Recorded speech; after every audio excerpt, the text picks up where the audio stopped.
Hello, happy Tuesday. I'm joining you from our cabin in southern Utah.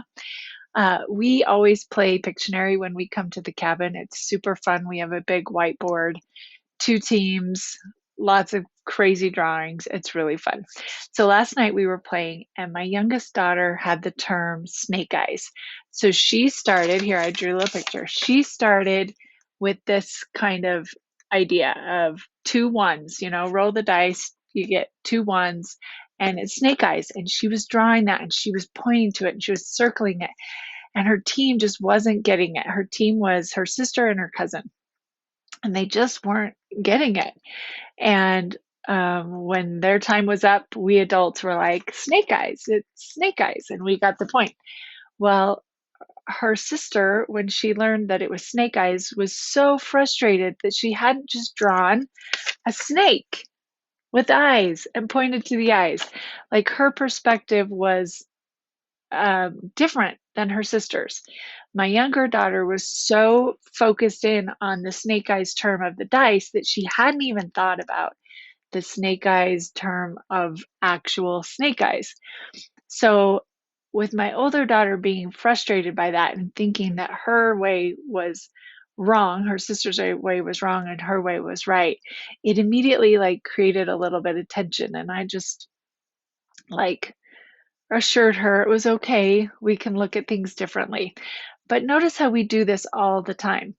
I even had this experience. My niece joined us at the cabin this weekend, and I had my brother come from the west to meet us in a town so I could pick up my niece and bring her to the cabin. And when we discussed how to get my niece home, we realized it would have been faster and for him to come from the east and meet us at a town that we drove through anyway. So it was interesting to me. Again, my perspective, I was only focused on him coming from the west. I hadn't even considered if he came from the east, how that might be more convenient, more useful to him, save him time. We were going that way anyway. Not that one is right and one is wrong. If we look at it that way, then it's kind of becomes a battle of whose idea is better. Whereas if we can just let go of the right and wrong, we can open up to growth, to more understanding, to connection, to we just don't limit ourselves. And actually we open up to peace. We're no longer stressed or focused on who's right, who's wrong, whose way is better, or otherwise. So if you think of an idea that maybe you're at an impasse over, maybe it's because you're narrowing yourself to the perspective you're looking at it through. Can you open up your perspective to other ideas?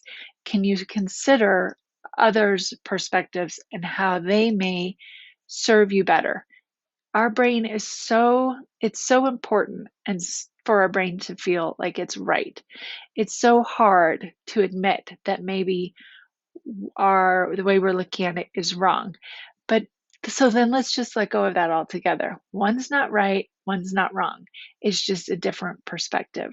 And if we can look at it more openly, we're going to open up to so much more peace, understanding, connection, grace, things like that.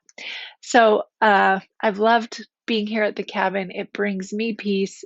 I'm working on more ideas to connect with you, to show you more ways to approach your caregiving with peace.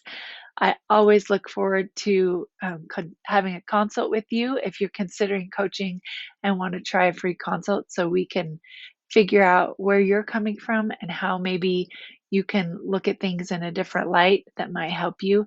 That's what I want to do. That's what I'm here for. That link is here in the email. You can connect and sign up for a free consultation. You can also join us on Wednesday evenings, 7 p.m. Mountain Time, where we meet for an hour, and I have a new tool I teach, and I coach the people on the call, and we just have a great time. And that's just $63 a month. That's a killer deal. So either way, I'd love to connect with you and meet you and help you out with your caregiving journey. I hope you had a wonderful holiday weekend, and I'll see you next Tuesday.